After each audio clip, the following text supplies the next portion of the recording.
Disney myths. Everyone's heard the stories and the myths of at least one, such as the real skeletons on Pirates of the Caribbean, or that the children on It's a Small World are real children zip-tied to the ride. Well, today I'm going to deny or confirm some Disney myths. People throw the ashes of their loved ones in the parks. Yeah, that's a real one. And to everyone that does that, stop. I understand Aunt Beth loved Haunted Mansion, but it doesn't give you the right to dump her ashes on the carpet because it was her favorite carpet. Think about the poor custodial cast member that has to go in and sweep up Aunt May's ashes. Or should I say vacuum? Because they vacuum the ashes. Hey, Mikey, we need the ash vacuum. It's full. Can you imagine just watching your great-grandmother get vacuumed up? You're probably thinking, oh, it doesn't happen that often, probably like once, twice a year. No, it happens once a month. It's been reported that guests are bringing their family's ashes in bags and pill bottles, and that's kind of how I want to go out, shoved in a pill bottle, tossed over the edge of Buzz Lightyear Astro Blasters, and then settling down next to the napkins and empty Dasani bottles. Now, where are they spreading the ashes, Max? Well, they're spreading the ashes in landscaping, flower beds, and then rides such as Pirates of the Caribbean, Haunted Mansion, and It's a Small World. You don't dump someone that you love in It's a Small World. That is a punishment. Hi, Disney custodial cast member, what can I do you for? Can I, dump these ashes? Dirty ashes of a real human being on this public ride? I'm sorry, did you say there's ashes? Uncle Willard, he's in here. Okay, no. He told me his favorite ride is Splash Mountain, so I want to dump it on the Fox.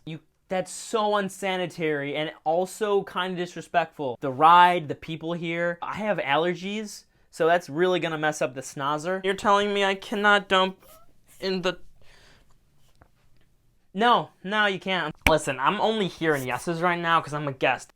I said no. So I'm just gonna dump these ashes here. It's a heavy flow, so you might need to step back. Horizons was closed due to a sinkhole. Now, if you don't know, Horizons was a beloved Omnimover attraction at Epcot that took you through visions of the future. The ride was closed officially in 1999, and many rumored that the closure was due to a sinkhole under the attraction. Florida is known for sinkholes, so this isn't an unrealistic reason. And Marty Sklar, a past Disney Imagineer, even said when they were building Epcot, they found a huge sinkhole in the park, and they just filled that with water, and it became World Showcase Lagoon. That doesn't seem safe. So since there's already a sinkhole in the park, it's not unrealistic to assume that the Horizon sinkhole is very much real. The reason for the ride's closure was a few reasons, such as General Electric's sponsorship ending, which would cut the budget of the ride building needing heavy maintenance because the ride's stress on the building, and a sinkhole. During construction of the new ride that was going to replace Horizons, which was Mission Space, Disney said that they had to demolish the building because Mission Space was going to be a much larger footprint than Horizons was. However, once complete, Mission Space had a smaller footprint than Horizons did.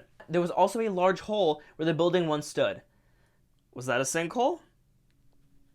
Disney's never given official word whether there was or wasn't a sinkhole, but with the reasons for the closure, the mysterious hole, it's hard not to think there was a sinkhole.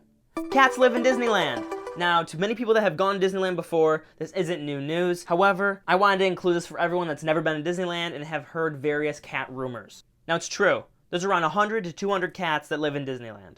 Many believe the cats were placed in Disneyland by the park to help control their mice population, but that's not true. There's not a clear reason why the cats showed up, but it's probably to eat the loose popcorn and children churros. And the cats pull their own weight by helping lower the mice population. Disneyland's an outdoor park, bound to have some mice now and again. And for a long time, the cats in Disneyland lived in happy harmony. But in 2001, Disney wanted to have a more hands-on approach. So they partnered with the no-kill animal rescue organization, Best Friends Catnippers. Together, they ran the TNR program, which is the Trap, Neuter, Release program, which neutered, vaccinated, and tagged the felines, then returned them to their vacation homes in Disneyland. The program was met with controversy, with some saying that this doesn't help with the animal control issue, it just helps with preventing euthanizing the cats. But in my opinion, I think it's just a great thing for the cats, and it helps out Disney as well, making them look good in the eyes of animal activists and just people that like animals in general. And in 2007, the partnership did end, but the cast members and local veterinarian clinics are continuing to do the work. Food stations were set up to feed the cats and routine checkups to keep this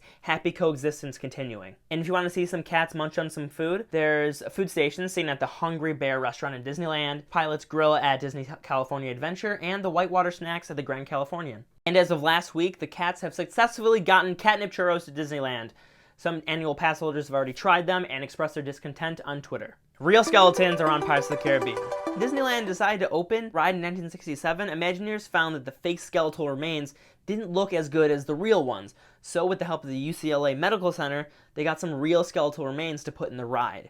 As fake skeleton technology improved, the Imagineers swapped out the real with fake, and to avoid any death-inducing curses, decided to put all the skeletal remains to their place of origin and give them a proper burial. However, many still believe there's one skull remaining. In the beginning of the ride, there's a skull that sits above the bed in the treasure room. That's the real skull, apparently. If you ask a cast member, some of them will confirm that, yeah, it's a real skull. But do they really know that it's real, or do they just want to keep the rumor alive? We may never know. The last one today, Walt Disney's last words were, "Kurt Russell." This one's so weird. So apparently, there's this rumor going around for a while that Walt Disney's last words were Kurt Russell. It's not true. We don't know what his last words were, but one of his last written words were Kurt Russell. Around the time of Walt's death in 1966, he saw a big potential for Kurt Russell, so he signed him to a studio contract with Disney for 10 years. Before Walt's passing, he was writing down the progress of some projects, writing some ideas for new projects, and Kurt Russell's name was included in that list. Funny thing is that Kurt Russell's name was spelled wrong. He spelled Kurt, K-I-R-T. So that's some Disney myths. Some confirmed, some denied, some I don't know. But that's the fun thing about myths. You really have no idea if they're real or not. I hope you guys enjoyed today's video. If you did, please subscribe, hit that bell, and follow me on Twitter and Instagram. And I'll see you guys next time. See ya!